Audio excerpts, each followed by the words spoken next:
A gente terminou a aula passada sem, na verdade, terminar o que estava previsto. Não sei se vocês lembram, a gente ia começar a falar sobre as competências na área ambiental e eu achei melhor não começar porque faltava pouco tempo e esse é um tema realmente bastante complexo, tá? E a gente vai pegar ele aqui do início, aproveitar que está todo mundo relaxado, com a cabeça tranquila, e a gente vai fazer isso aqui a partir de agora. Tudo bem?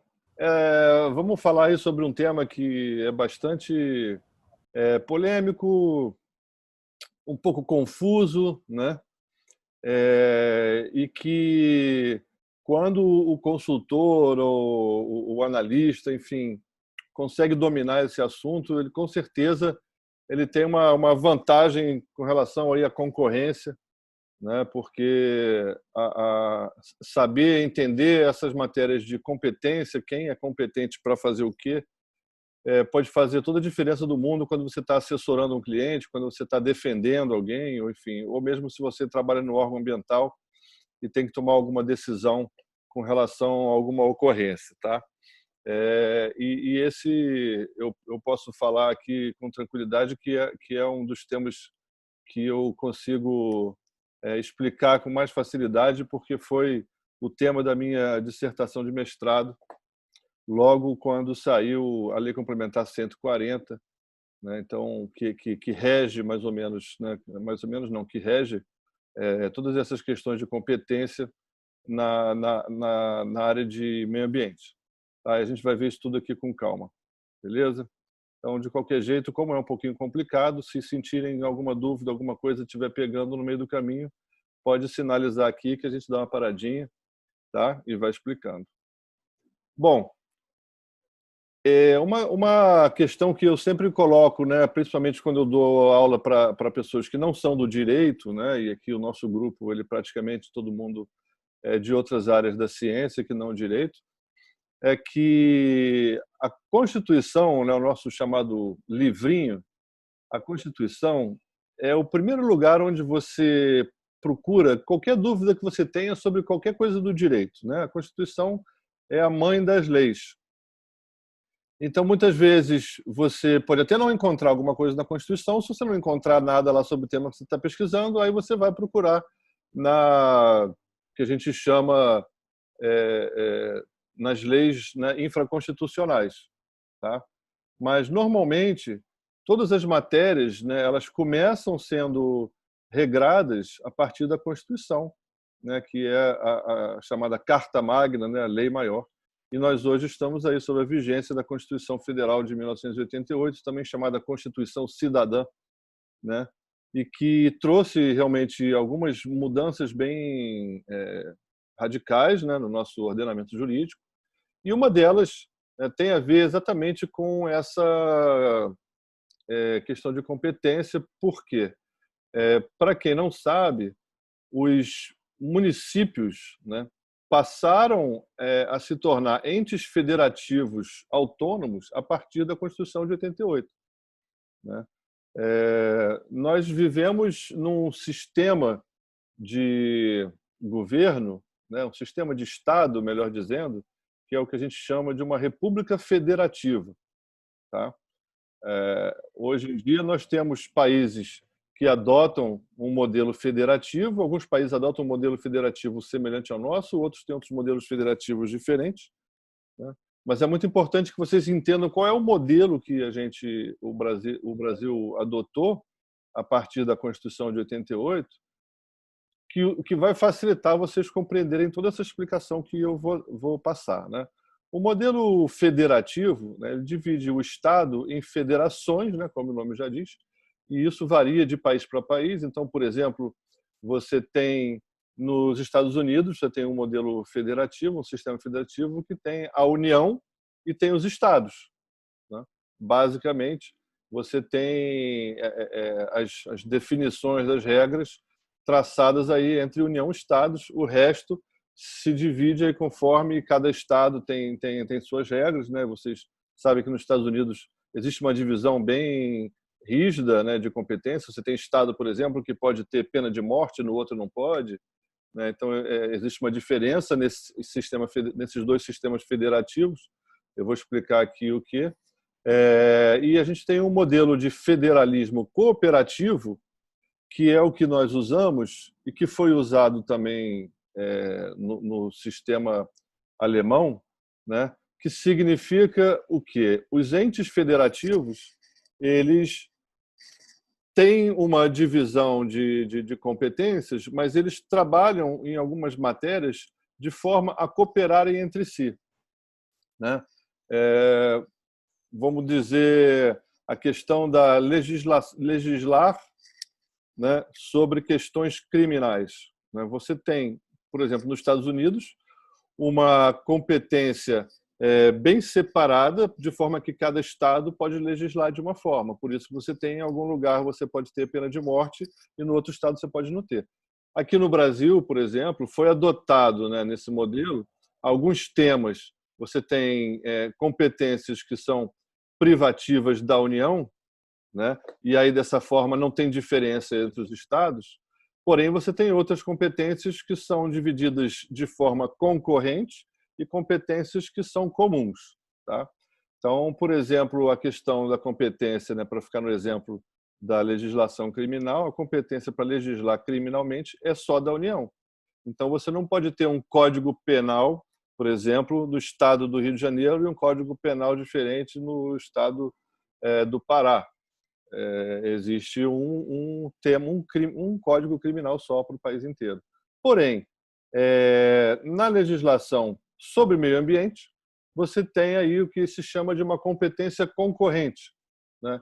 Que significa, olhando no artigo 24 da Constituição, você vai ver lá, compete à União, aos estados e ao Distrito Federal legislar concorrentemente sobre, aí tem uma série de itens, né? Eu estou pensando aqui só a parte ambiental: florestas, caça, pesca, fauna, conservação da natureza, defesa do solo, proteção ao patrimônio histórico, responsabilidade por dano ao meio ambiente, enfim, todos os temas relacionados com o meio ambiente, no que diz respeito à competência para legislar, ou seja, para criar leis, ela é dividida de forma concorrente entre a União e os estados e o Distrito Federal. Percebam que o município não entrou aí, tá? Nesse tema, né, de legislar sobre meio ambiente, o Constituinte preferiu deixar só a União e os estados. E o que significa esse concorrentemente, né? Isso significa dizer o seguinte: nesse mesmo artigo 24, parágrafo 1º, vocês vão ver, no âmbito da legislação concorrente, a competência da União limitar-se-á a estabelecer normas gerais. Ou seja, a União pode criar leis, mas ela tem que se limitar, essas leis elas têm que se limitar a serem leis que estabeleçam normas gerais. Para quê? Para que os estados, por sua vez, venham e possam, de acordo com as suas peculiaridades, com base naqueles limites, naquelas normas gerais estabelecidas pela União, detalhar, né, a regulamentação dessas leis, tá? Que a gente pode citar como um exemplo aí, que até ainda está para acontecer, que é a tal da Lei Geral do Licenciamento. A ideia, seguindo essas regras de competência, o certo seria que essa lei trouxesse normas gerais, né? Vamos dizer, que não entrasse num detalhamento sobre como tem que ser o licenciamento ambiental do ponto de vista de procedimento, enfim, né? Mas que estabelecesse certas normas gerais dentro das quais os estados pudessem, eventualmente, criar suas próprias leis. Isso é a competência concorrente, tá? Ela existe no âmbito da área ambiental, né, para a legislação, mas também ela existe para outros temas, né, inclusive saúde, enfim, tem outras áreas da administração pública que também adotam essa divisão de competência concorrente. Essa divisão de competência concorrente é a que menos vai preocupar a gente agora nesse momento, porque o tema do nosso curso é licenciamento ambiental. O licenciamento ambiental, assim como a fiscalização, os instrumentos de controle, eles estão dentro de uma competência que não é legislativa, é a competência que a gente chama administrativa, né, no direito. É a competência para você exercer na prática, né, o poder de polícia, fazer cumprir as leis. A competência administrativa a gente vai ver no artigo 23 da Constituição, quando vai dizer lá, é competência comum da União. Né? Você vê que na da União, Estados, Distrito Federal e dos municípios. Aí vocês percebem que os municípios entram, tá? Também dividindo essa competência. Só que agora não é uma competência concorrente, ela é comum. O que quer dizer competência comum? Já que vocês entenderam que a concorrente é uma divisão, mas é uma divisão com regras, né? Ou seja, você vai até aqui e eu vou daqui para lá, né? Você tem até onde um vai e onde o outro começa. A competência comum, ela é uma divisão totalmente igual, né? Em tese, quando você olha o artigo 23, você pode dizer que, para proteger o meio ambiente e combater a poluição em qualquer de suas formas, todos, a União, os estados, o Distrito Federal e municípios, são igualmente competentes, né?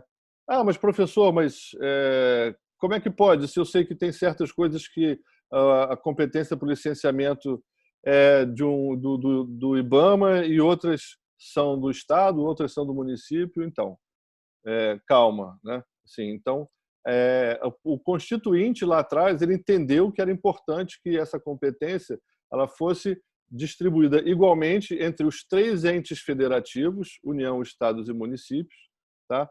Porém, naturalmente, a gente sabe que quando a gente vai falar em licenciamento, ficaria um pouco complicado você não ter um critério de escolha sobre quem vai licenciar qual atividade, né? Imaginem se a gente estivesse vivendo apenas sob a regência desse artigo 23, da forma como ele está aí. Em tese, você que é consultor, né, quando fosse procurado pelo empreendedor, ele falasse: quero licenciar, me ajuda a licenciar aí o meu posto de gasolina, né? Em tese, com base nisso, você poderia procurar qualquer um dos 3 entes, você poderia procurar o IBAMA, o INEA, ou o município onde se encontra o posto de gasolina, e não teria nada de errado, já que a competência é comum, certo? Mas, naturalmente, isso geraria muita confusão, muito problema. Primeiro, porque não teria como os próprios órgãos se prepararem para a demanda, né? Porque essa demanda teria que ser dividida de alguma forma. E segundo, por uma questão também de segurança jurídica, né? Caso fosse escolhido um órgão só porque o empreendedor é amigo do secretário, né? Ou do ministro, enfim. Então, isso geraria uma série de confusões. Então, por conta disso, o Constituinte, logo em seguida do caput do artigo 23, criou um parágrafo único dizendo: leis complementares fixarão normas para a cooperação entre a União, os estados, o Distrito Federal e os municípios, tendo em vista o equilíbrio do desenvolvimento e do bem-estar em âmbito nacional. Tá? Então, embora, né, esse sistema federalismo cooperativo que a gente vive, né, ele tem as suas vantagens, né? Por outro lado, ele exige um pouco mais de cuidado do ponto de vista do legislador para que vamos dizer assim, essas sobreposições de competência não gerem problemas nem para o cidadão, né, nem para o empreendedor e nem para a própria proteção do meio ambiente, né? Eu costumo usar como exemplo aí essa questão da competência comum. O meu caso particular, que tenho 3 filhas, né? E quando elas eram menores e moravam todas em casa, né, a gente estabelecia assim algumas tarefas para todas elas. Então, lavar a louça. Se eu fosse adotar o sistema da competência comum, eu ia dizer para elas: olha, vocês 3 têm que lavar a louça. Essa é a tarefa das filhas na casa. E elas teriam que se virar e se entender para saber quem que ia lavar mais ou quem que ia lavar, quem que ia enxugar, enfim. Então, isso seria um pouco, vamos dizer, injusto e com toda a tendência a dar confusão, porque normalmente a mais velha vai querer fazer aquilo que é mais simples né, e largar a tarefa mais complicada para as mais novas, né? Isso geralmente funciona assim na maioria das famílias, a não ser em algumas que tem aquele filho mais novo, mas que também é o mais, vamos dizer assim, brigão, né? Então, enfim, eu acho que exatamente para não acontecer essa confusão, o Constituinte resolveu deixar esse dever de casa para o legislador ordinário, né? A gente chama o legislador constituinte aquele que fez a Constituição, e o legislador ordinário são aqueles que vêm depois e fazem as leis infraordinárias e as alterações, né? As leis complementares. Então eles deixaram esse dever de casa para que os legisladores, né, federais, na sequência, criassem uma lei complementar que fixasse normas para essa cooperação. É como se dissesse para as minhas filhas: olha, a tarefa é de vocês todas, mas espera aí que eu vou dizer quem vai fazer o quê e que dia, se vai ser rodízio, se não vai. Então, esse parágrafo único, ele justamente ele veio para tentar resolver um problema que tinha tudo para acontecer, e de fato aconteceu, porque esse dever de casa acabou levando, imaginem quantos anos para ser concluído. Alguém tem alguma ideia? Essa lei complementar que eles disseram aqui em 1988, né? Ela foi sair quando? Ela foi sair só 23 anos depois, que foi a Lei Complementar 140, que saiu em 2011. Então vejam vocês, né, que nós, né, a sociedade, enfim, ficamos relegados aí durante 23 anos a uma coisa bem confusa, que era essa questão da competência comum, sem regras específicas para evitar os conflitos e para dar um pouco mais de segurança jurídica para quem buscava licenciar seu empreendimento, por exemplo, né?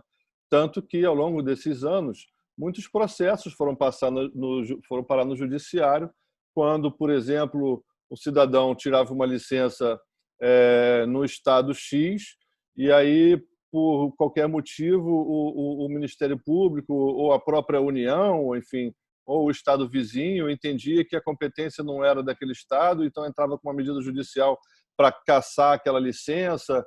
Enfim, isso realmente aconteceu muito durante um tempo.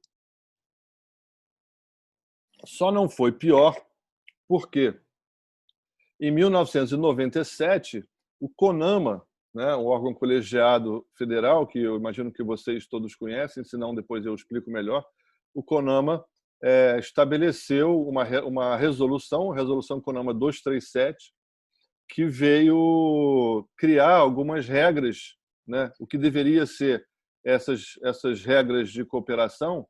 O CONAMA definiu especificamente para o licenciamento, portanto, para tentar minimizar esses problemas. Mas isso, de qualquer jeito, veio só em 97, ou seja, quase 10 anos depois da Constituição, e com um problema, né?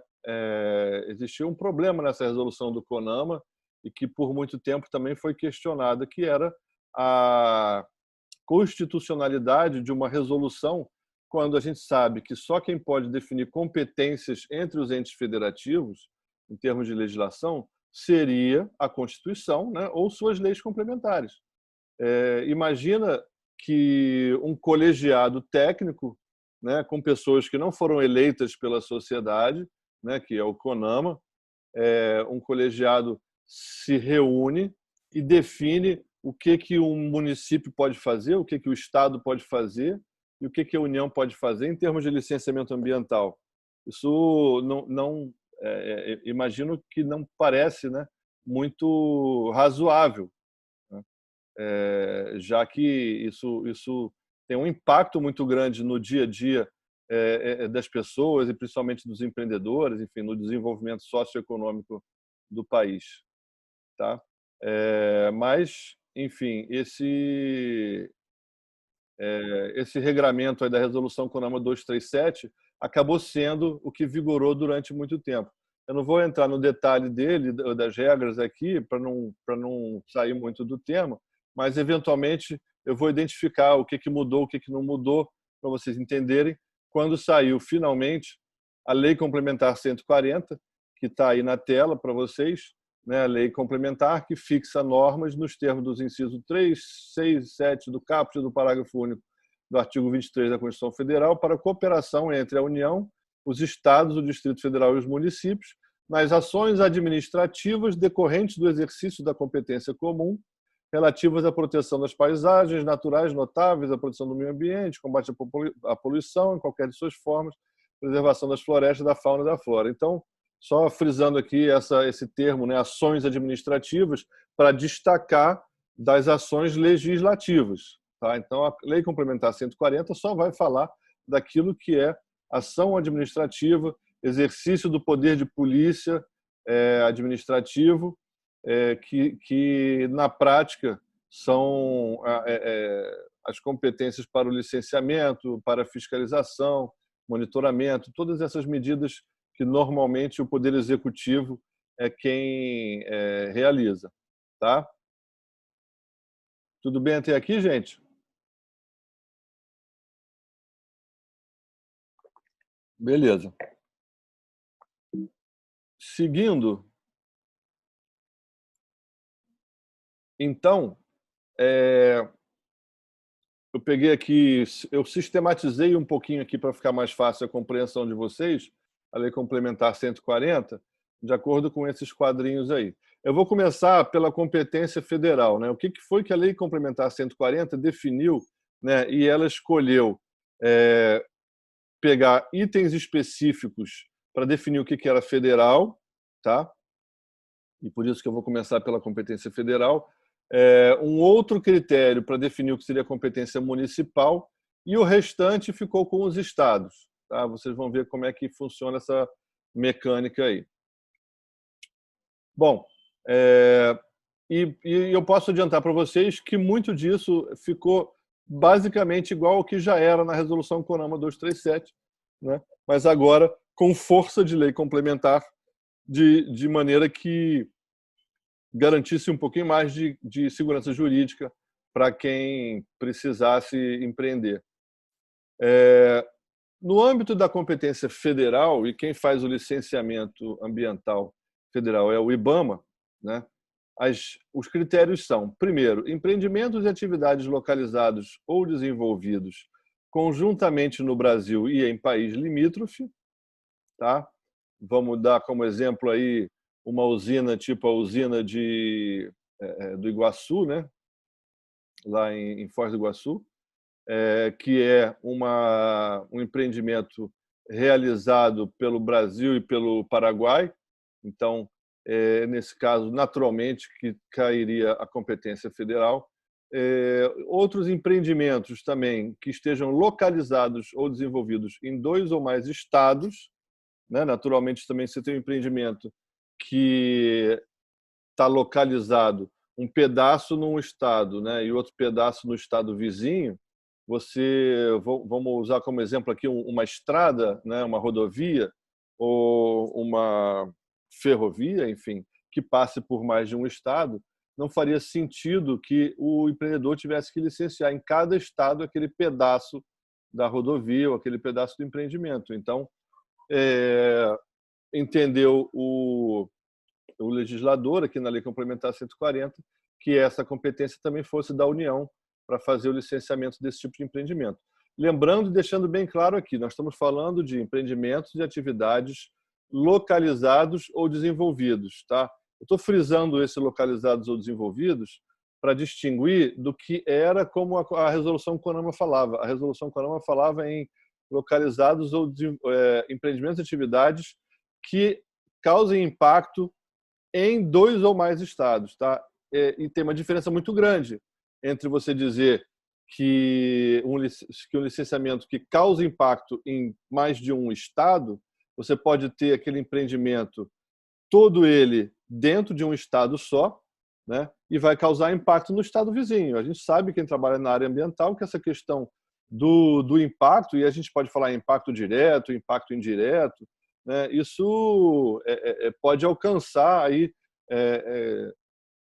espaços territoriais muito amplos, né? E, inclusive, pode ter visões diferentes sobre até onde vai aquele impacto, né? Eu sempre ouvi durante toda a minha formação e todo o meu estudo aquela história que quando uma borboleta bate a asa aqui, pode gerar um espirro no japonês lá no Japão, enfim, exagerando um pouquinho, né? É muito difícil. O que eu quero dizer é o seguinte: é muito difícil dentro da ciência, mesmo dentro da ciência, você definir com muita certeza até onde vai o impacto de uma atividade, né? Você vai ter alguém que vai avaliar de uma forma e outro que vai avaliar de outra. E se isso se mantivesse esse tipo de critério, isso certamente era uma outra coisa que geraria uma insegurança jurídica, né? Faz todo sentido do mundo? Faz todo sentido que fosse adotasse um critério desse, não da localização, mas da abrangência do impacto, né? Como era na resolução CRAM 237. Porém, é um pouco mais complicado, até porque quando o empreendedor ele vai buscar se licenciar, ele ainda não fez nenhum estudo, ele não fez um EIA-RIMA, ele não sabe ainda até onde, qual é o alcance do impacto dele. E sem esse conhecimento, como é que ele iria saber se ele teria que bater na porta do IBAMA ou do estado X ou Y para buscar o licenciamento? Tá? Então, aqui só explicando o que mudou, né, e por quê. Tá? Então, é importante deixar isso bem claro. O que importa é a localização, onde está sediado, né, aquele empreendimento. Se ele tiver um pedaço no estado de Minas e um pedaço no estado do Rio de Janeiro, né, aí não tem dúvida, ele vai estar em 2 ou mais estados. E aí vai cair na competência federal. Mas se ele estiver em um estado, mesmo que ele impacte o estado vizinho, e isso é muito comum, né? Se você for pensar numa atividade que tem um impacto, por exemplo, de efluentes líquidos, uma atividade que tenha um efluente que vai ser lançado num corpo d'água, né, num rio, que saiu dali da tua indústria, ele já vai para o estado vizinho, né, isso acontece muito, em tese você poderia dizer que aquela atividade afeta mais de um estado, né? Então, só para... eu acho que nunca é demais nessa explicação, tá? Para ficar bem claro para vocês. Bom, também em terras indígenas, tá? Então, terras indígenas demarcadas atraem a competência do licenciamento para o IBAMA. No mar territorial, plataforma continental, zona econômica exclusiva, esses são as variadas setores diferentes. Também não vou entrar nessa explicação aqui, isso é um pouco técnico também, mas enfim, todo aquele empreendimento que está na costa, né, ele vai ser licenciado também pelo IBAMA. Aquelas plataformas de petróleo, algumas atividades de maricultura, por exemplo, também, né, em mar aberto, tá? O transporte marítimo, isso tudo é licenciado pelo IBAMA. Atividades destinadas a pesquisar, lavrar, produzir, enfim, todas essas atividades relacionadas com material radioativo, né, e em especial aí usinas nucleares, elas também, por uma questão específica da tipologia, né, elas são conduzidas pelo IBAMA também, o licenciamento.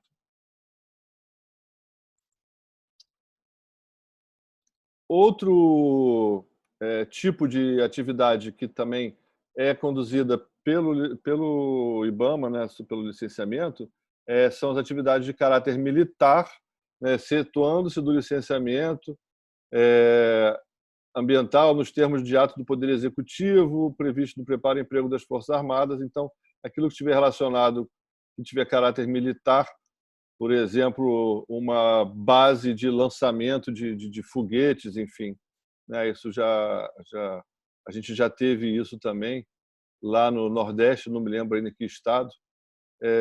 Esse tipo de atividade, ela tem o licenciamento, ele é feito pela União, tá? Bom, aqui em cima, que atendam tipologia estabelecida por ato do Poder Executivo a partir de proposição da Comissão Tripartite Nacional, assegurada a participação de um membro do CONAMA e considerados os critérios de porte, potencial poluidor e natureza da atividade. O que é isso aqui, tá?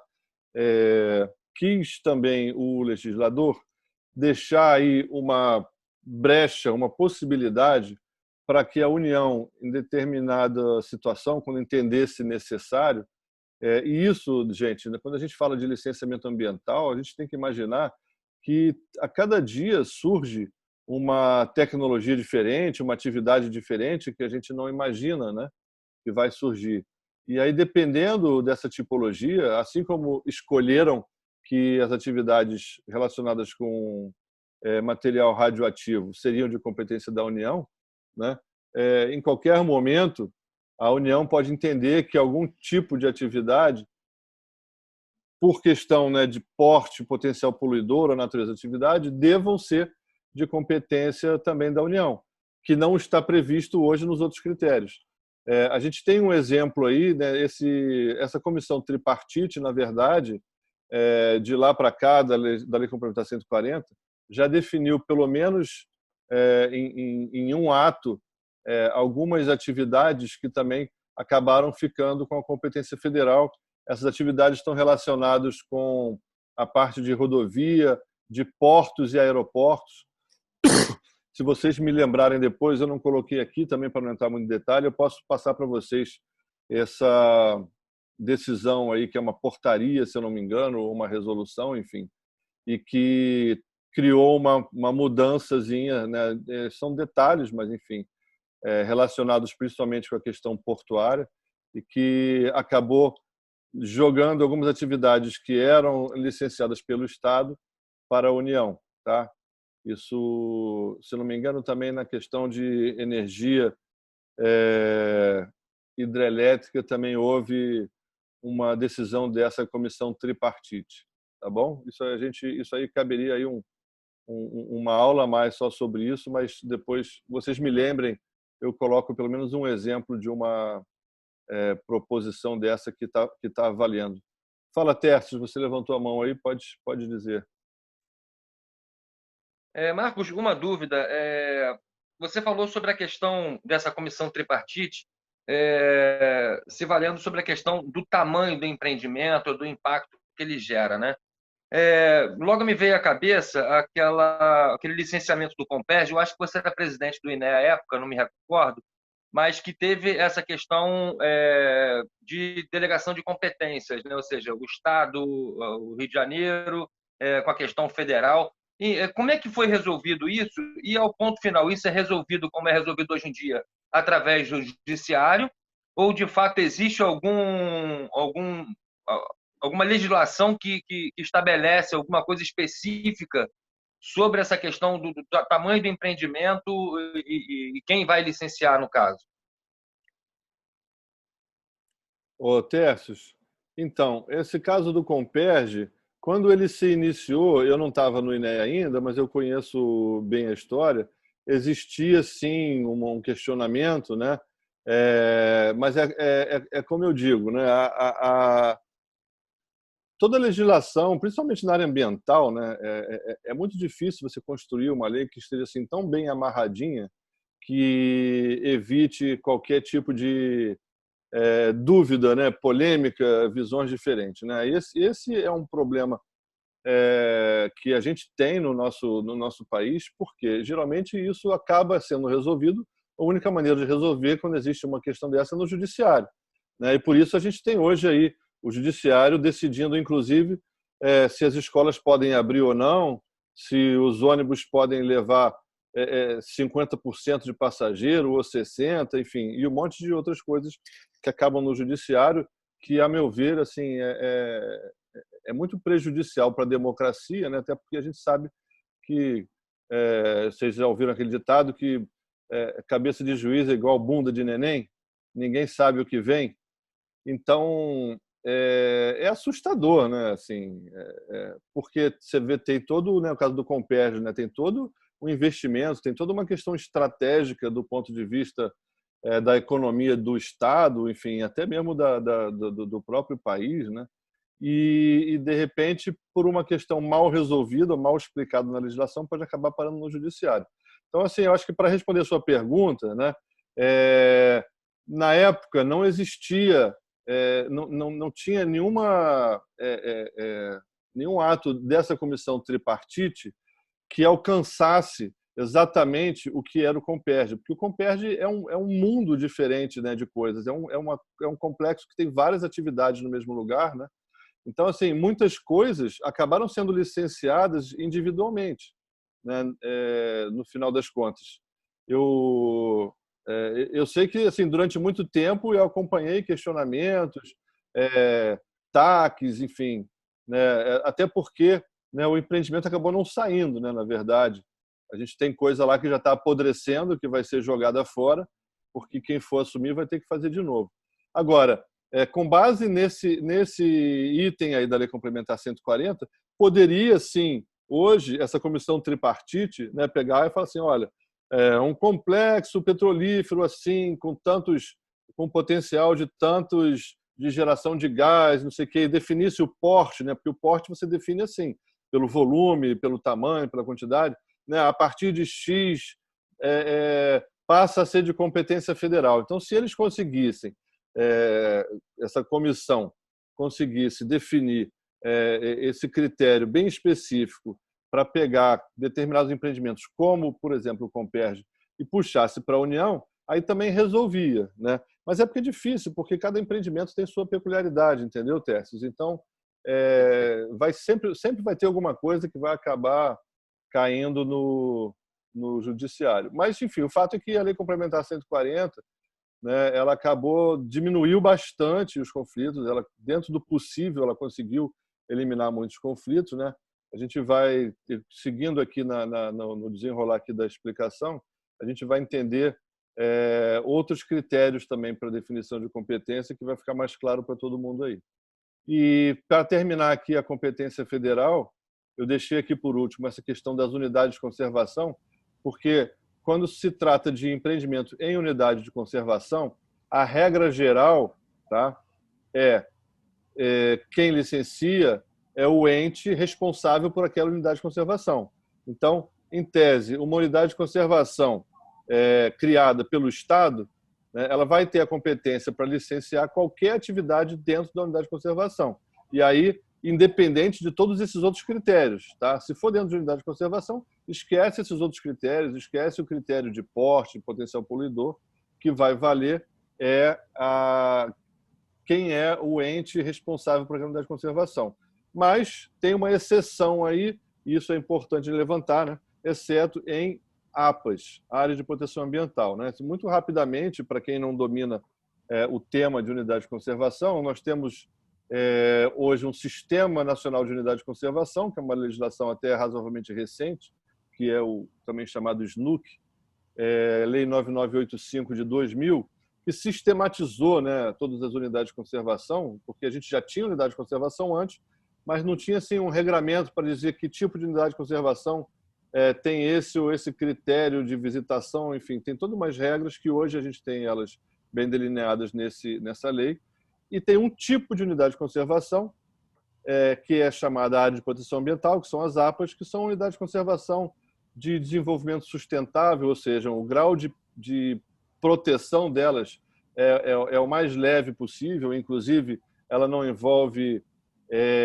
desapropriação, enfim, o território todo dentro de uma APA ele é de área, ele é de propriedade dos particulares, né? Eventualmente pode até ter uma área do poder público, mas em regra geral é uma área delimitada num local que já tem uma ocupação, né? Até o texto do artigo que fala sobre APA, a definição de APA, um certo grau de ocupação, né? Então, dado esse grau leve de proteção, o legislador entendeu que isso seria uma exceção.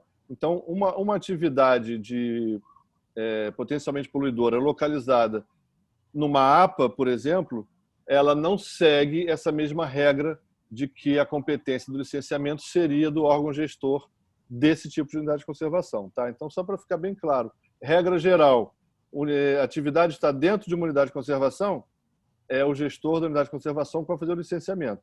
Tá? Exceção, APA, é a única exceção que tem. Tá? Então, a gente vai ver em todos os quadrinhos aqui das outras competências, sempre vai ter lá, em unidade de conservação, instituído pelo Estado, em unidade de conservação, instituída pelo município. Tá bom, gente? Então, isso fecha aqui a competência federal, tá certo? Agora, como eu falei para vocês, a competência municipal também tem um critério único e específico para definir quais são as atividades que tem o município como competente para licenciar. Tá? Isso também gera ainda, mesmo dentro de órgão ambiental, muita confusão. Quando entrei no INEA, eu encontrei, mesmo dentro do órgão, no setor responsável, algumas interpretações erradas sobre essa competência, né, que a gente foi corrigindo aos poucos também, até porque era preciso entender o seguinte: o Estado do Rio ele sempre foi vanguarda em uma série de questões na área ambiental, e isso não foi diferente na questão da descentralização do licenciamento estadual para o municipal, né? A gente vai olhar, quando eu for falar o histórico do licenciamento ambiental no Estado do Rio, e vocês vão ver que em 2007, mais ou menos no mesmo momento em que foi criado o INEA, né, com a junção da FIEMA, CERLA e IEF, houve um decreto de descentralização, uma lei de descentralização do licenciamento, que, com base no que já dizia a resolução CONAMA 237, né, a gente não tinha ainda a lei complementar 140, o Estado repassava, vamos dizer assim, através de convênios, alguns municípios que se habilitavam, né, a competência para licenciar. Tá? Por que eu estou explicando isso? Porque eu quero que vocês entendam da onde surgiu a confusão. Quando veio a Lei Complementar 140, ela definiu isso aí que está no quadrinho. Tá? Competência municipal. O que os municípios podem fazer em termos de licenciamento? Atividades ou empreendimentos dos utilizadores de recursos ambientais, efetiva ou potencialmente poluidores ou capazes, sob qualquer forma, de causar degradação ambiental que causem ou possam causar impacto ambiental de âmbito local, né? E aí esse termo âmbito local ele já estava na resolução CONAMA 237, mas não estava definido o que era impacto de âmbito local, né? E aí a Lei Complementar 140 resolveu isso dizendo o seguinte: olha, âmbito local, quem vai definir o que são os conselhos estaduais de meio ambiente, tá? Então, hoje você tem uma resolução do Conselho Estadual de Meio Ambiente do Rio de Janeiro dizendo quais são as atividades que são de impacto local e, por consequência, né, os municípios têm a competência para licenciar essas atividades, né? Aí, colega lá de Varre-Sai, não sei se tem alguém aí, vai falar assim: mas professor, lá em Varre-Sai não tem nada que seja licenciado pelo município. Eu fui licenciar um posto de gasolina, uma lava-jato, sei lá o que for, e teve que ser no INEA. Por quê?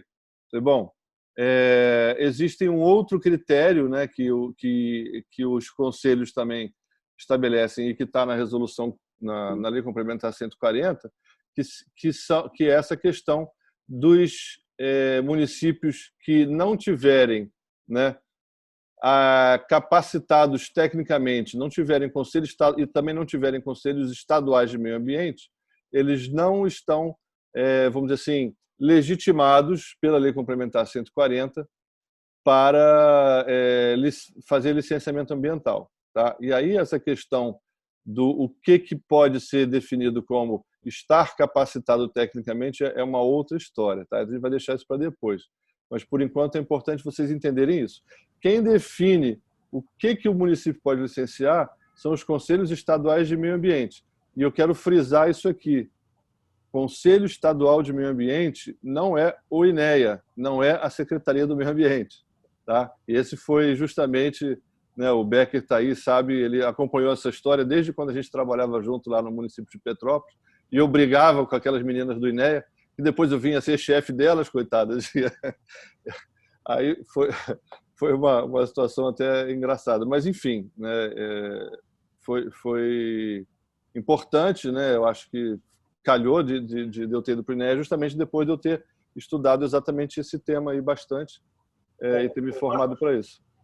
Mas, espera aí, Becker, só para eu finalizar, então, para deixar bem claro aqui, o que era a confusão? O INEA achava que eles que definiam os municípios que podem ou não licenciar. Mas, na verdade, quem pode fazer isso é o Conselho Estadual de Meio Ambiente. e eu também não vejo razão para que o INEA diga qual município está capacitado ou não para licenciar do ponto de vista técnico, né? E pelo que, né, eu sei, essa confusão ainda existe até hoje. Pode falar, Beck.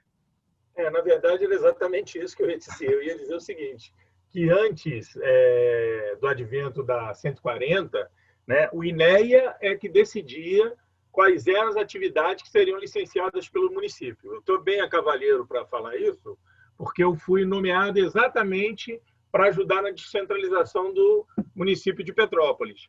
Então, eu lidava muito com o pessoal do INEA, depois você foi trabalhar comigo também, trabalhamos juntos lá, mas antes, na época dos convênios, quem decidiu que era licenciado baseado em corpo técnico, nas instalações, inclusive, né? Tinha uma avaliação geral do INEA e o INEA decidia. Então, a 140 ela ocasionou uma mudança total de rumos, porque o INEA parou de ter... Os municípios pararam de ter aquela interdependência do INEA e começaram a agir mais de acordo com a legislação em si. Só para ressaltar isso. Não, é isso mesmo. E é isso que explica a confusão. É porque havia um hábito, né, relacionado com a época dos convênios, e aí quando é convênio, se eu sou o Estado, eu tenho uma competência que é minha. Se eu quiser delegar essa competência para um município, sou eu que vou dizer quais são as regras, né? Então eu posso dizer assim, não, o município de Varriçai, eu não quero que você licencie porque eu acho que você não está preparado, ponto, acabou. Mas quando a lei complementar, uma lei federal, diz que os municípios têm competência para licenciar as atividades de impacto local e o Conselho Estadual do Meio Ambiente já disse o que é impacto local, o órgão ambiental estadual, eu não tenho mais como me meter nisso aí. Né? Saiu fora da minha mão. Então, assim, mas naturalmente isso continua acontecendo. Eu acho que é normal, porque isso é um processo de transição, né? Eu acho que é muito importante os estados, até hoje eu ainda acho que os estados devem ajudar os municípios e orientar tecnicamente, enfim, e até fazer alguns convênios para algumas situações. A gente vai falar sobre isso aqui adiante, né? Mas eu achei que era importante também explicar essa historinha aí para vocês entenderem o que acontece, tá? Bom, e para finalizar, o que é a competência estadual? A competência estadual é todo o resto, né? Tudo que sobrou disso que a gente acabou de falar é competência estadual e, naturalmente, aquelas atividades que estiverem dentro das unidades de conservação estaduais, né? Exceto a APA, enfim, essa regra vale para todos eles, tá bom?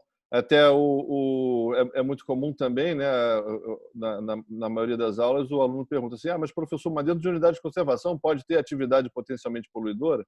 Então, em alguns casos pode ser que sim, às vezes linha de transmissão, essas atividades que são de interesse social ou utilidade pública, né? A gente tem, por exemplo, no Parque Estadual da Tijuca, vocês veem, olha, só olhar lá para cima, perto do Rio Redentor, tem um monte de torre de transmissão, de televisão, enfim.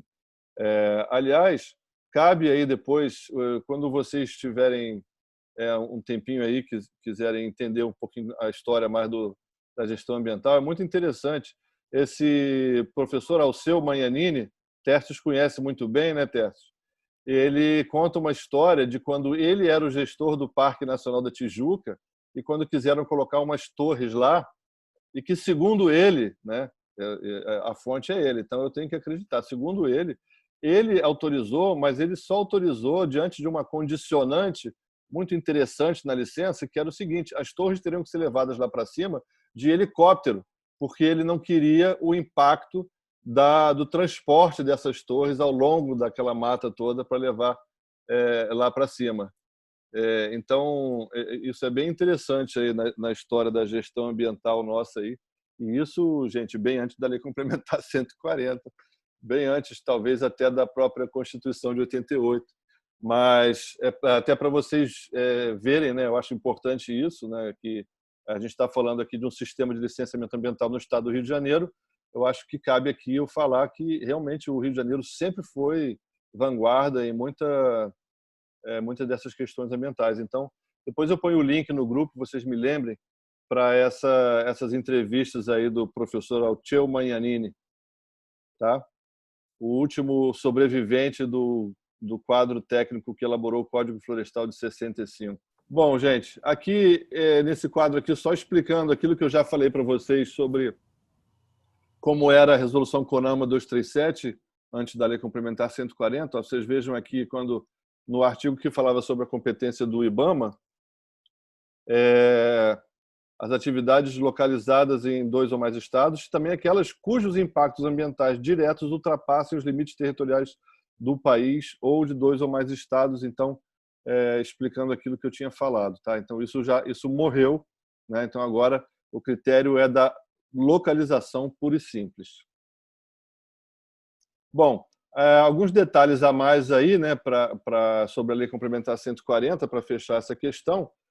Uma que também já estava na resolução CONAMA 237, mas que não foi suficiente para dar segurança jurídica enquanto ela estava só no âmbito de uma resolução do CONAMA, é que os empreendimentos e atividades potencialmente poluidoras eles serão licenciados obrigatoriamente por um único ente federativo. Isso porque ainda teve decisão judicial antes da Lei Complementar 140, determinando uma atividade ser licenciada por um Estado e pela União, ou pelo município, pelo Estado, umas confusões assim, e que a partir de 2011 isso ficou bem resolvido, tá? Com relação à participação de órgãos intervenientes, né, que é um tema também que a gente... Eu tô brigando um pouquinho aqui com esse PowerPoint aqui, vocês já devem ter percebido, mas vamos lá. Com relação à participação de órgãos intervenientes no licenciamento ambiental, né, o que são esses órgãos intervenientes? A gente tem que entender que o licenciamento ambiental, muitas vezes, né, até por ser um tema muito multidisciplinar e transversal, né, tem algumas questões que fogem até do conhecimento, da própria capacidade técnica do órgão ambiental. Então, vamos dizer, por exemplo, aí as questões relacionadas com mineração, né, as questões que afetam patrimônio histórico. A gente tem também essas questões de unidade de conservação. Então, por exemplo, uma atividade que está no entorno de uma unidade de conservação, né, na zona de amortecimento, enfim, e que demanda uma manifestação desses órgãos intervenientes. Então, tem uma regra para isso também, né, que é essa aqui. Os demais entes federativos interessados, né, no licenciamento ambiental de uma atividade qualquer podem manifestar-se ao órgão responsável pela licença ou autorização de maneira não vinculante, né, respeitados os prazos e procedimentos do licenciamento ambiental. Essa maneira não vinculante, né, isso é uma coisa que não está bem resolvida, né, e que a gente tem aí, pelo que eu acompanho da Lei Geral do Licenciamento, algumas propostas também de definir melhor o que é isso. Porque determinados empreendimentos têm seu licenciamento conduzido pelo órgão ambiental competente e aí, eventualmente, existe essa necessidade de consulta a esse órgão interveniente, vamos dizer que seja uma unidade de conservação, e aí esse órgão interveniente, no final do seu parecer, diz que é contra o empreendimento. E aí criou-se o problema. Porque, vamos dizer que eu sou o município, né? Estou licenciando uma atividade que está no entorno de uma unidade de conservação estadual. Vamos usar o exemplo aqui da nossa estimada Reserva Biológica de Araras, né? Que é um lugar muito bacana aí, que, para quem não conhece, né? A reserva não dá para conhecer, porque Rebio você não pode fazer visita. Mas o lugar lá é bem bacana. Então, você tem no entorno da Rebio Araras, né, uma atividade que pode até ser de baixo impacto, mas que está dentro da zona de amortecimento, né, a regra seria de fazer uma consulta de forma não vinculante para que a reserva se manifeste. E aí, quando a reserva diz que é contra o licenciamento, né, isso gera um problema que pode levar à judicialização daquele empreendimento. Como é que se resolve isso, né? O Tércio perguntou. Se não houver um acordo, né, se não, muitas vezes, eu acho que aí a participação do Ministério Público pode até ser uma participação proativa e útil, né?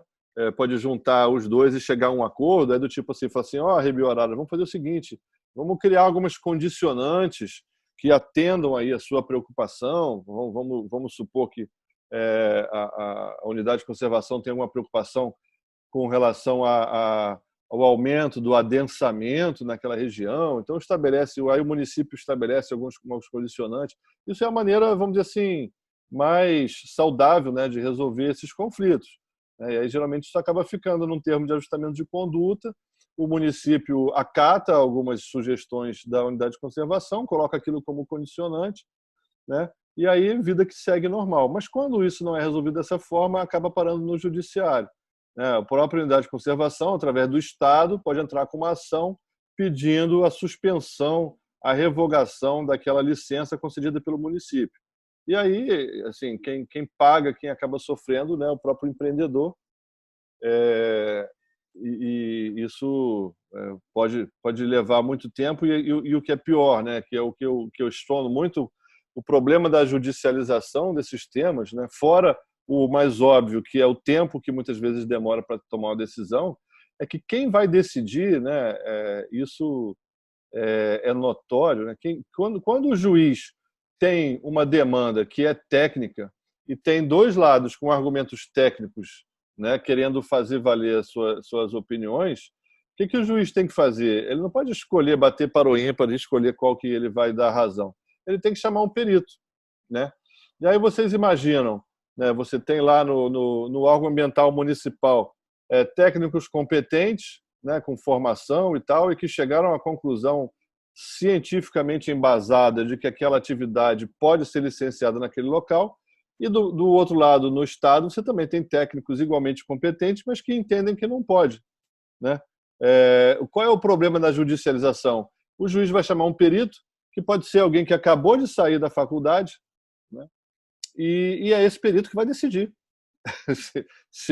quem vai licenciar a atividade, ou que se vai prevalecer o não da unidade de conservação ou o sim da Secretaria Municipal de Meio Ambiente. Então, isso não pode ser bom, né? Porque, assim, eventualmente, pode ser até um excelente perito e vai ter uma decisão ótima, mas o risco de não ser, né, é muito grande. Eu estava vendo hoje, fazendo um parênteses aqui, né, assim, eu hoje em dia eu assisto o jornal mais para me divertir mesmo com a bateção de cabeça que é para se tomar uma decisão, né? Então, o pessoal lá, os peritos do INSS, eu não sei se vocês acompanharam isso, não estão querendo voltar ao trabalho porque dizem que só vão voltar se tiver condições seguras com relação à Covid, né? E condições seguras é o básico, né? O álcool gel disponível, as máscaras, enfim, aquela coisa toda, mas que, assim, não é uma coisa preto no branco, né? E aí os peritos do INSS dizem que não estão satisfeitos com as medidas tomadas pelo INSS, né, porque que é federal, e por isso não vão votar. Aí está no juiz.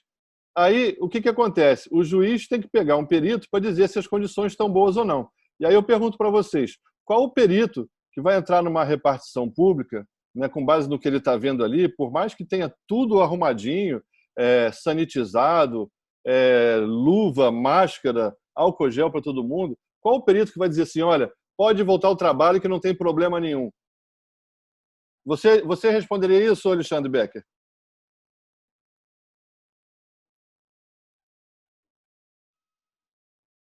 Desliga o microfone aí. Nunca. De jeito algum. De jeito algum. Por mais que tivesse tudo certinho, o perito ele não vai dizer que pode, porque, imagina, é óbvio que você assim, não tem como ter uma certeza absoluta de que nenhuma das pessoas que vão ser atendidas ali ou das que vão atender realmente não vão pegar o Covid ali. E mais, não tem nem como ter certeza absoluta se alguém pegar, se foi lá que pegou, né? Então, assim, na dúvida, qual o perito que vai assinar um negócio desse? Não vai assinar. Então, assim, judicializou, é igual a questão da Avenida Niemeyer, assim, não vai nunca mais, não vai ter Niemeyer, não vai ter perícia do INSS, Entendeu? A não ser que realmente o juiz tenha essa sensibilidade e supere a questão do perito. Porque se ele for ficar esperando um perito para dizer pode voltar que está tudo bem, igual nas escolas, pode voltar que está tudo bem, não vai ser perito que vai decidir. Essas questões não tem como serem decididas dessa forma. Tá? Então... Você não pode esquecer que do outro lado estão exatamente os peritos médicos. Exatamente, isso aqui é o mais absurdo. Quer dizer, eu tinha vontade de, se eu pudesse entrar lá na telinha lá do Fachel, assim, ô, senhor perito, os seus colegas médicos estão, desde que começou a pandemia, se expondo e pegando o Covid aí para atender as pessoas. Você está todo engravatadinho, bonitinho, você não quer correr esse risco por quê? Não é? Enfim, dá para entender todos os lados, né? Mas também o que eu estou querendo enfatizar aqui, né, voltando para a questão ambiental, é que tem questões que não tem assim, um certo ou errado, não é preto no branco, né? E existe um componente chamado risco, né? E por isso que eu falei na outra aula, e eu repito, né, eu gostei muito do Ulrich Beck, que escreveu o livro Sociedade de Risco, e que a sociedade talvez tenha que ser consultada ou talvez tenha que assumir esses riscos, né? Essa questão da Niemeyer, por exemplo, não sei se vocês todos são aqui do Rio de Janeiro ou não, mas assim, eu acompanho isso, já tem quase 2 anos que a Niemeyer está fechada, as pessoas estão sendo prejudicadas no seu ir e vir, quando seria muito simples. Faz-se, então, um plebiscito, chama as pessoas e diz, vocês querem ou não querem que abra a Niemeyer, vocês assumem o risco, e aí deixa a população decidir, não precisa deixar na mão do perito, porque se a população decidiu, a população assumiu o risco. Enfim, de vez em quando eu embalo aqui em umas questões filosóficas e aí não paro mais. Vamos seguir aqui o curso aqui do nosso tema. São 4h20, estamos bem de tempo, aí está tranquilo. Então, aqui só algumas outras considerações sobre essa questão das competências, né, que a lei complementar também previu, que é essa questão da supressão de vegetação, né? É muito comum o empreendedor, né, vocês como consultores devem ter se deparado com situações como essa, o empreendedor tira uma licença num determinado órgão, né, vamos dizer que seja o estadual ou municipal, enfim, e aí quando precisa fazer a supressão de vegetação, existem alguns critérios, né, especialmente esses relacionados com a lei da Mata Atlântica, que levam a competência para a supressão para um órgão diferente, né? A gente tem aí muito comum, às vezes, um licenciamento municipal, mas vamos dizer que seja uma construção multifamiliar, um prédio, alguma coisa, num lugar que vai ser necessário fazer supressão de vegetação de Mata Atlântica, estágio médio de regeneração. Aí você vai lá ali na lei da Mata Atlântica e vê que aquela situação, a lei da Mata Atlântica atribui uma competência de autorização de supressão para o órgão estadual, né? Isso cai muito. E aí, o que o empreendedor vai ter que fazer? Mesmo com uma licença de instalação que seja do município, ele vai ter que ir lá pegar uma anuência, né, para fazer essa supressão de vegetação. E aí isso varia se vai ser uma anuência ou se vai ser uma autorização, enfim. Mas o fato é que ele não vai poder iniciar a sua atividade, mesmo tendo sido licenciado pelo município. Essa parte de supressão, ele vai ter que pedir essa autorização no Estado. Bom, aí né, o leitor mais atento vai perguntar, mas não está escrito ali em cima que somente um ente federativo pode ser competente para licenciar? Isso com relação à licença estrito sensu é verdade, mas tem essas exceções com relação à supressão de vegetação. O Becker quer fazer um comentário aí. Ô Marcos, em cima do que você falou, eu tive muito problema com isso na região serrana, né? E os problemas se avolumavam porque existia exatamente essa briga de competências, né? E a lei é bem clara nesse sentido, na minha opinião. Eu consegui resolver isso chamando as secretarias de meio ambiente para conversar e, através dessa conversa, instituir uma vistoria conjunta e resolver esse problema, porque realmente é um problema que não está totalmente resolvido. Mesmo com o arcabouço legal, não está totalmente resolvido. E, vez por outra, ia parar na justiça. Para evitar isso, eu chamei as secretarias de meio ambiente da regional, né, na região em que a gente atuava, e conversei com elas sobre uma vistoria em conjunto. Sendo que, para que a coisa fosse adiantada, eles mandavam todo o arcabouço de documentos para que a gente já fizesse uma análise prévia. E aí a gente acabava fazendo uma vistoria conjunta. Eu sei que o presidente me dizia, você não vai perder tempo com isso, Becker. Mas muitas das vezes, isso aí é que salvava da possibilidade disso aí ser judicializado. Só para dar um depoimento com uma caso concreto. Não, é muito importante essas soluções, né, quando elas agradam, né, qualquer solução, quando agrada a todos os lados, ela tem que ser elogiada, logicamente. Isso aí acontece muito em várias questões na área ambiental, né? Mas eu entendo que o homem ora Enéia sofria. Fazer o quê? Mas enfim, o Becker, o homem ora Enéia é muito mais desperdiçado com muitas outras coisas piores do que isso aí. Isso aí não tenha dúvida nenhuma. Exatamente. Bom, continuando aqui na questão da Lei Complementar 140, né?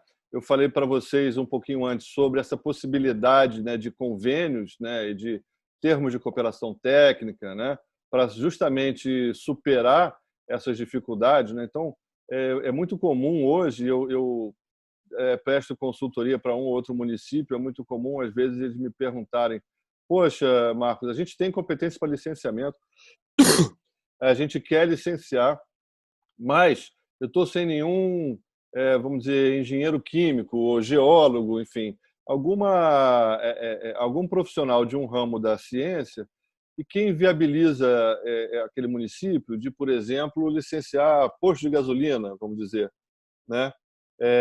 Como é que eu faço, né? Para isso que serve esse atuação subsidiária, né, que está previsto na Lei Complementar 140, e é muito importante não confundir a atuação subsidiária com a supletiva, e esse caso que eu acabei de falar, ele é um exemplo de atuação subsidiária.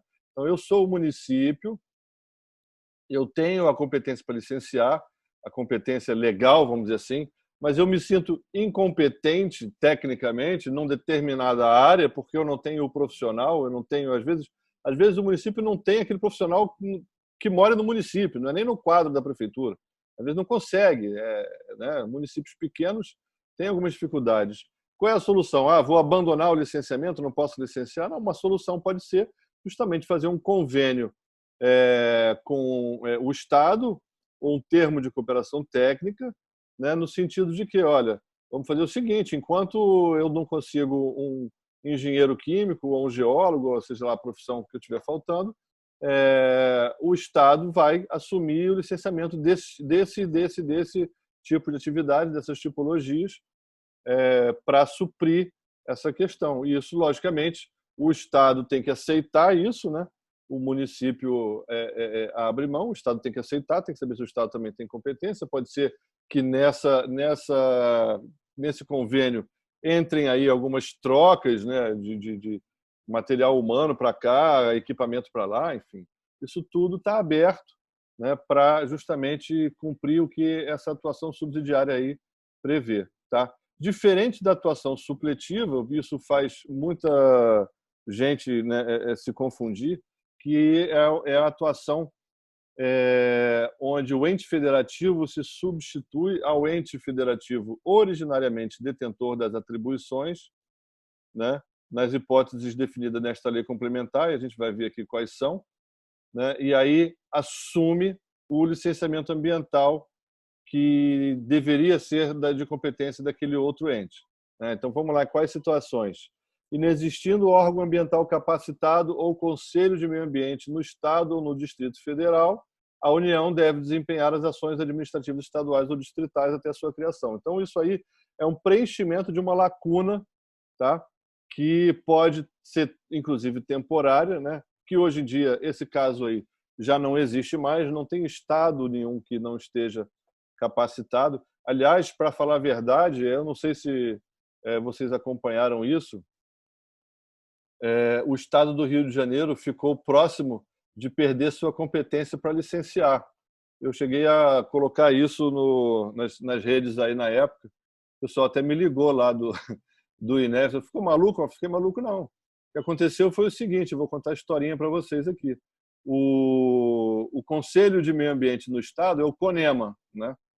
E na gestão atual foram feitas umas alterações no CONEMA que, para o entendimento de alguns, né, violavam alguns requerimentos básicos para a existência de um Conselho Estadual de Meio Ambiente. Né? Nessa carona, alguns advogados aí, né, da OAB entraram com uma ação para cancelar a audiência pública virtual do empreendimento do autódromo. Né? Qual era a base deles? Quem estava autorizando a audiência pública virtual, pelas regras do jogo, era o CONEMA, mas eles estavam questionando a mera existência do CONEMA, de que o CONEMA não estava legitimado porque essa gestão fez mudanças, diminuiu a participação popular no CONEMA, enfim, tem todo um embasamento aí. E o juiz acatou aquele pedido e suspendeu durante um tempo a possibilidade de realizar essa audiência. E aí o professor aqui sempre antenado aí nas coisas, embora seja difícil ficar antenado em tudo, porque cada dia é uma novidade, né? Quando eu vi aquela decisão e li, né, qual era o motivo que tinha levado à suspensão da audiência pública, eu falei assim, epa, mas se o juiz disse que o Conselho Estadual do Meio Ambiente não existe, então o Estado não vai poder mais licenciar a partir de hoje. E aí eu fui lá, postei, né? Aí o pessoal lá do INEA, desesperado, falou assim, olha, vocês resolvam isso aí, vocês têm que ver com a sua procuradoria.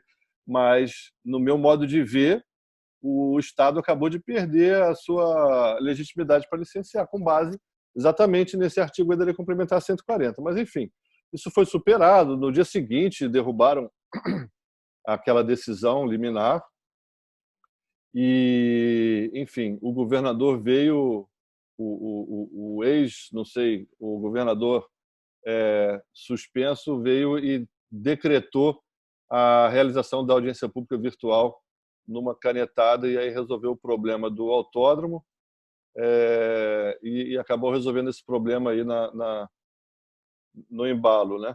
Mas, enfim, então, só para vocês entenderem, né, o que é essa atuação supletiva, né, ela acontece, e a gente falou aqui no caso do órgão ambiental estadual, mas acontece muito hoje, por isso a gente não tem todos os municípios do estado do Rio não licenciam. A gente tem, até a última vez que eu consultei, eram 55 de 92, porque tem muito município que ou não tem o órgão ambiental capacitado, não tem sequer uma Secretaria de Meio Ambiente, ou não tem um Conselho de Meio Ambiente implantado, né, com uma série, tem umas regras também sobre esse conselho, não basta só ter o Conselho de Meio Ambiente criado legalmente, ele tem que estar, vamos dizer assim, ativo, realizando reuniões, enfim, tem todos os critérios. Então, quando o município não atende a esse critério, o Estado supletivamente exerce a competência para licenciamento. Então, a gente tem aí alguns municípios, né, que eu sei de cabeça, por exemplo, aí Varriçá, Engenheiro Paulo de Fronten, enfim, eu não quero enumerar aqui porque podem ter se capacitado aí e eu vou estar falando besteira, mas certamente alguns municípios não têm essa capacitação por conta da própria Lei Complementar 140 e aí automaticamente, né, não precisa de uma decisão judicial, não precisa de nenhum decreto, né, o Estado passa a desempenhar essas ações administrativas e aqui a gente está falando de licenciamento e fiscalização nesses municípios, tá? Não sei se na região aí da Serra, Becker, na época que você foi superintendente, tinha algum município que não licenciava? São José do Vale do Rio Preto era um eterno problema. Ah, tá. Mas eu acredito que agora já esteja licenciando. Dos municípios da minha jurisdição, era São José do Vale do Rio Preto e Carmo também não. Carmo também não. Não, eu não sei se Carmo está licenciando. São José, se eu não me engano, se eu não estiver enganado, São José já está. Agora, Carmo está por pouco para se adequar a alguma coisa assim. Agora, Carmo eu acho que ainda não está. Tá. Bom, então acho que ficou claro aqui essa diferença entre a atuação supletiva e subsidiária. Isso aqui, só para encerrar, né, esse tema, a gente tem também como solução para esses municípios, que alguns estados já têm isso funcionando, são os consórcios intermunicipais de licenciamento. São municípios que, naturalmente, municípios vizinhos, né, que se reúnem e, às vezes, você tem, num município você tem o engenheiro florestal, no outro você tem o engenheiro químico, no outro você tem o biólogo, e por aí vai, e eles se consorciam para fazer licenciamento ambiental. É muito interessante, eu fiz um evento aí sobre isso, é um tema também que eu estudo e que eu gosto, né? Mas é só para vocês saberem também que existe essa possibilidade de solução. Tá bom? Enfim, esse slide encerra aqui esse tema, né, da divisão de competências. Queria saber se vocês estão com alguma dúvida, querem, né? Eu vou fazer isso aqui mais ou menos rapidinho, mas eu acho que até a gente já acabamos falando de uma forma ou outra sobre algumas desses itens aqui, né? Então eu fiz um trabalho aqui de levantamento histórico e me atribuí aí, vamos dizer assim, né, na escolha de marcos legais assim significativos, porque assim, na verdade, cada ano tem uma legislação diferente, cada ano tem uma resolução diferente. Então não daria para trabalhar assim. Então eu fiz pensei assim os principais, né, marcos legais aí na história do licenciamento ambiental no Estado do Rio e fui buscar lá em 1967, aí numa outra entrevista que eu fiz com dentro daquele meu projeto, né, de resgate histórico, a doutora Vitória Braille, e fui lá em 1967, decreto 779, não existia nem FEEMA ainda, né? Tá ele aqui. Aprova o regulamento do controle de poluição atmosférica no estado da Guanabara. Então, assim, foi o que eu encontrei de mais antigo no nosso estado como norma referente a controle de poluição, né? E aí, especificamente na questão da poluição atmosférica. E por quê? Porque assim, é aquela coisa, né? Era a pessoa que tinha no órgão naquele momento e que tinha essa preocupação e que tinha conhecimento, né? Estudou e buscou exemplos no exterior, e a área dela era a poluição atmosférica, a doutora Vitória Braille, depois vocês vão ver a entrevista com ela também, e ela conseguiu, né? Coisa que naquela época devia ser muito mais difícil do que hoje em dia, ela conseguiu aprovar aí umas regras, né, de limitação de emissões de poluentes atmosféricos, né, no estado do Rio. E aí ela conta uma história muito bacana sobre os incineradores que tinham nos prédios. Eu não sei se vocês sabem, mas assim, os prédios aqui do município do Rio de Janeiro, todos eles incineravam seus lixos, né? Então você passava em Copacabana, isso não é da minha época não, tá, gente? Eu não sou tão velho assim não, mas já escutei falar. Você passava em Copacabana às 5, 6 horas da manhã, era a hora que o pessoal ligava os incineradores, era aquela fumaceira, né? E esse foi uma vamos dizer, dos primeiros avanços aí nesse controle de poluição atmosférica. A doutora Vitória conta isso assim com muita precisão de detalhes, é muito legal. E aí a gente vê aqui, né? Considera-se poluição do ar. Não existia uma norma específica em 1967 que definisse o que era poluição do ar, né? Então ali foi criado, né? Vocês veem até que é uma definição assim bem, vamos dizer, simplória, né? A presença na atmosfera exterior de um ou mais contaminantes em quantidade e duração tais que sejam ou tendam a ser prejudiciais ao ser humano, às plantas, à vida animal ou às propriedades, ou que interfiram no controle da vida ou no uso das propriedades, né?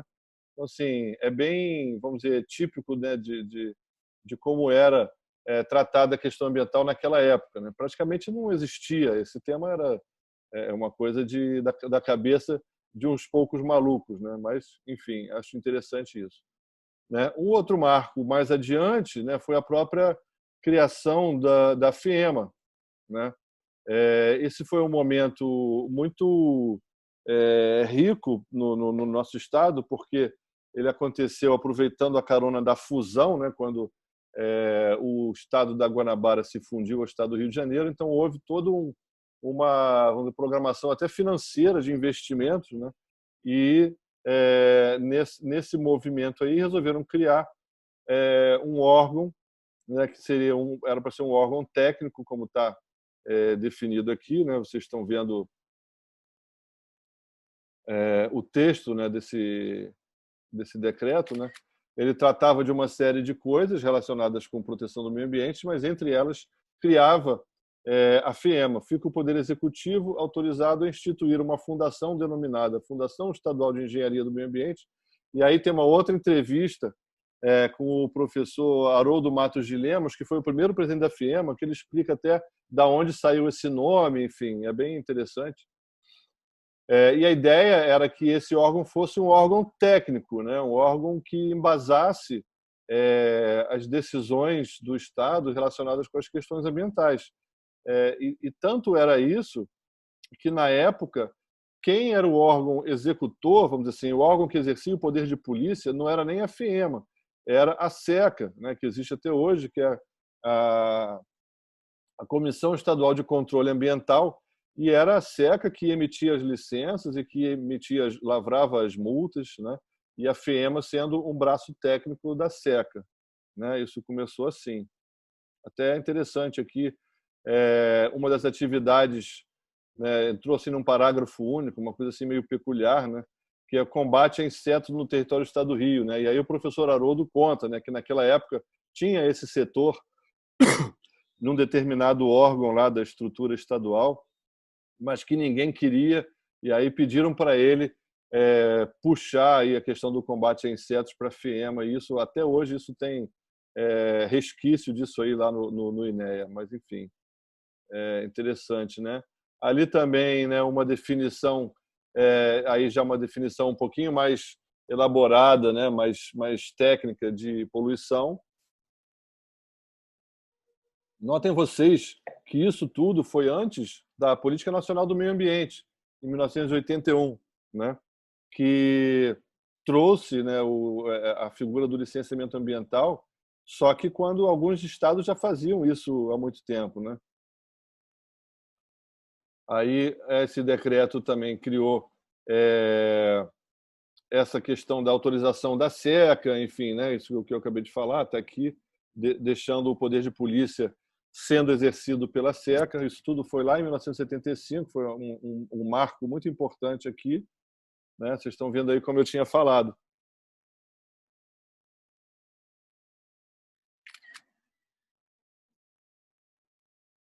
Tá?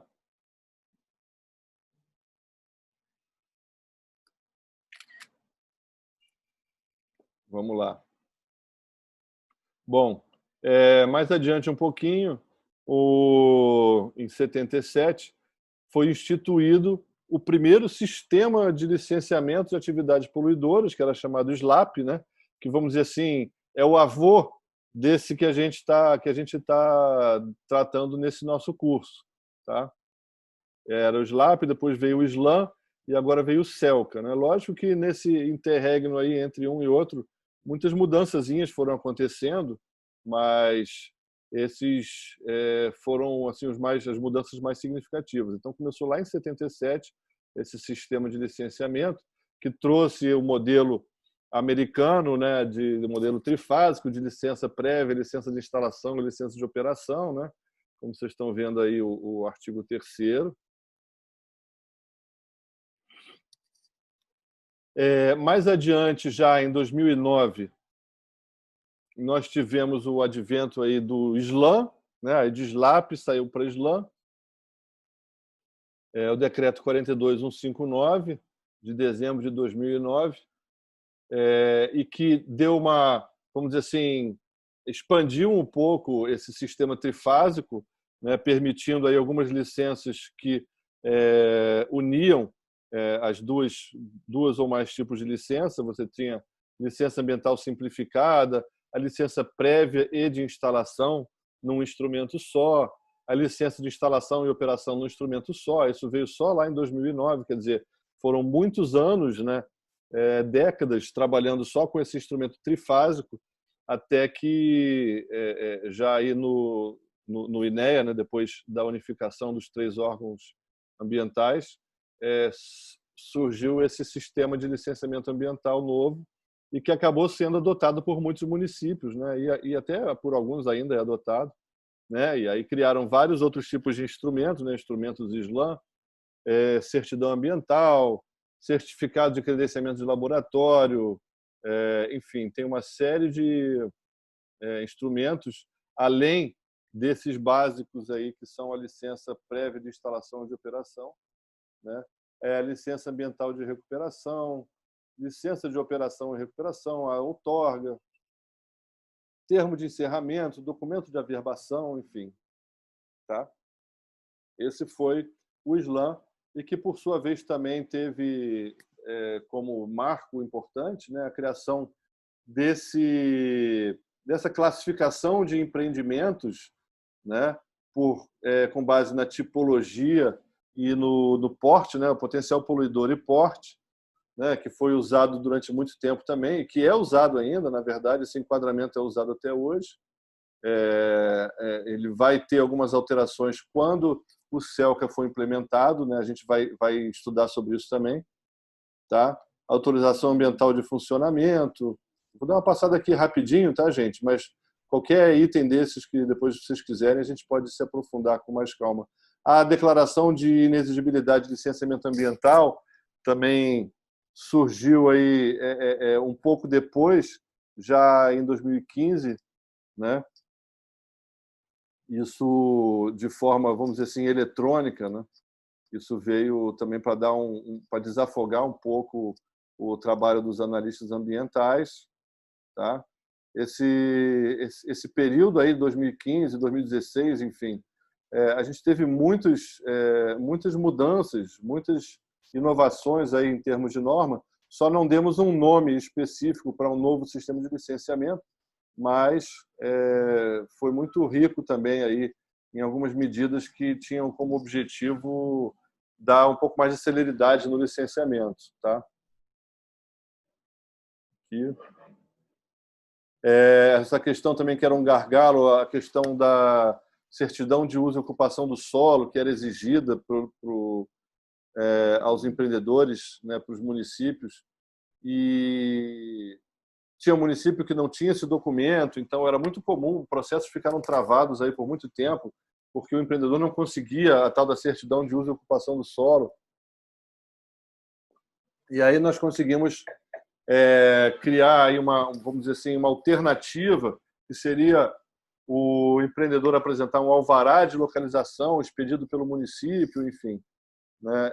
São várias normas que foram sendo unificadas aí nesse decreto 45.482. Eu me lembro que foram 18 ou 19 medidas que a gente levantou lá, que podiam ajudar a dar um pouco mais de celeridade para o licenciamento. Isso ficou consolidado nesse decreto 45.482 de 2015. Tá? Acabei de falar aqui, né, Fábio, sobre essa questão do requerimento de certificado de faixa marginal sendo instruídos pelo requerente com proposta de marcação. Aqui, está aqui no decreto 45.482, artigo 25. Quer dizer, mais uma...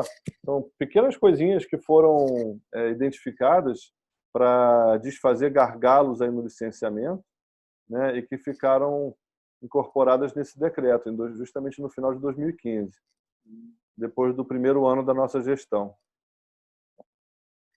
Notificação por correio eletrônico, para acabar com aquela necessidade de mandar comunicação para o empreendedor por correio, via AR. Isso também causava uma perda de tempo enorme.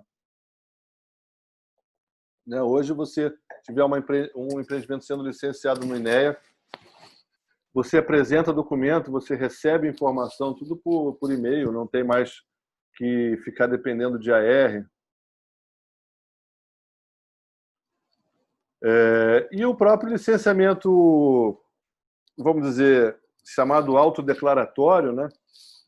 Na verdade, ele começou a partir dessa resolução INEA 136, em 2016, que é o licenciamento de atividades apenas aquelas de baixo impacto, e mesmo assim só algumas das tipologias de baixo impacto, né?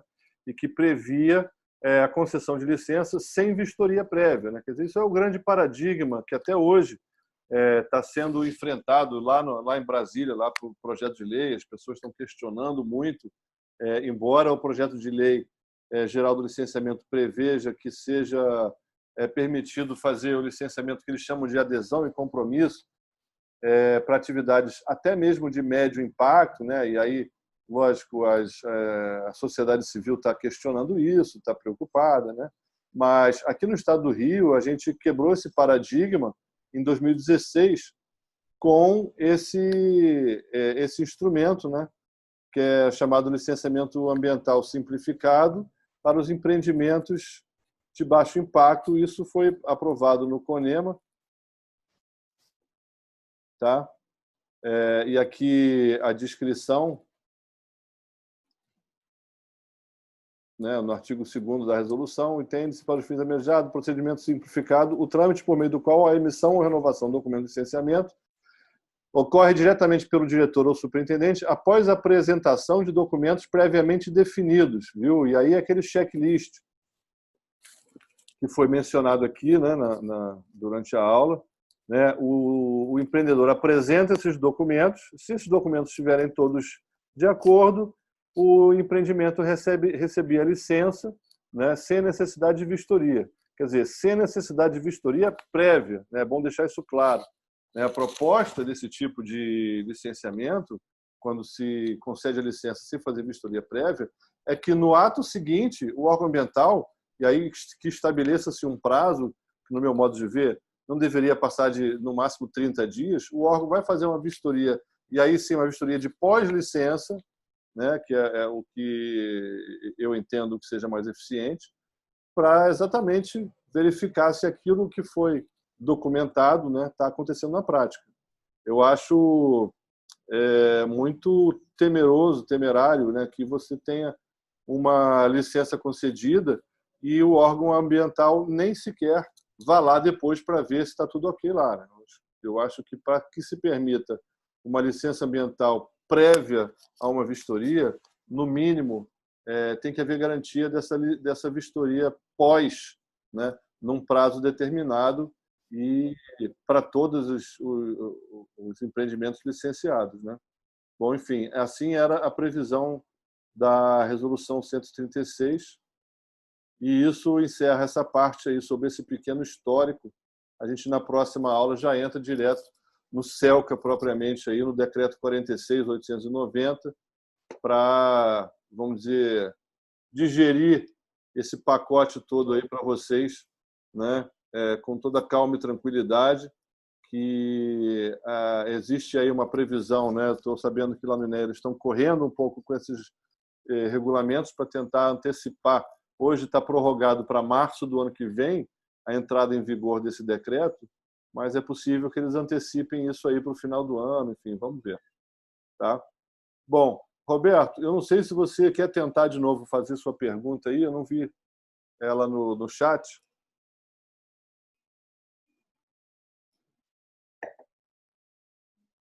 Alguém mais quer fazer pergunta?